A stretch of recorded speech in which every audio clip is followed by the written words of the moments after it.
வயசு கிறிஸ்தவ கன்னியாஸ்திரிகளை சத்தீஸ்கரில் அரெஸ்ட் பண்ணுறான்னா இது எவ்வளோ கேவலமான கவர்மெண்ட் இது. நாங்கள் 55 வயசு, அதுலேயும் அவங்க 2-3 பெண்களை, ஆதிவாசி பெண்களா, அவங்களும் வயது வந்த பெண்கள், அவங்க விருப்பப்பட்ட வாழ்க்கையை தேர்ந்தெடுக்க உரிமை இருக்கு.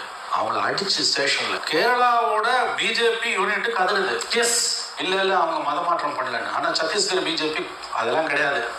இதுதான் பிஜேபியோட உண்மையான முகம். கேரளாவில் இருக்கக்கூடிய பிஜேபி ஆதரிக்கக்கூடிய கிறிஸ்டியன்ஸுக்கு இது பார்த்தாது புத்தி வரும். இப்போ இதெல்லாம் தமிழ்நாட்டில் இருக்கக்கூடிய முஸ்லீம்ஸ் கிறிஸ்டியன்ஸ்க்கு, எஸ்பெஷலி கிறிஸ்டியன்ஸ் இருக்காங்கல்ல, அதில் நிறைய பாருங்க கிறிஸ்டியன் பாப்புலேஷனாக கணக்கெடுக்கிறது ரொம்ப கஷ்டம். ஏன்னா இந்து நேமாக இருக்கும், போய் ப்ராக்டிஸ் அவன் கிறிஸ்டியனாக இருப்பான். ஓகே, முஸ்லீம்ஸ் மாதிரி நேம் பார்த்து நீங்கள் கிறிஸ்டியன்ஸ் ஐடென்டிஃபை பண்ண முடியாது. கிறிஸ்டியன் பாப்புலேஷன் கவர்மெண்ட் ஃபிகர்ஸோட ரொம்ப அதிகமாக இருக்குன்றாங்க.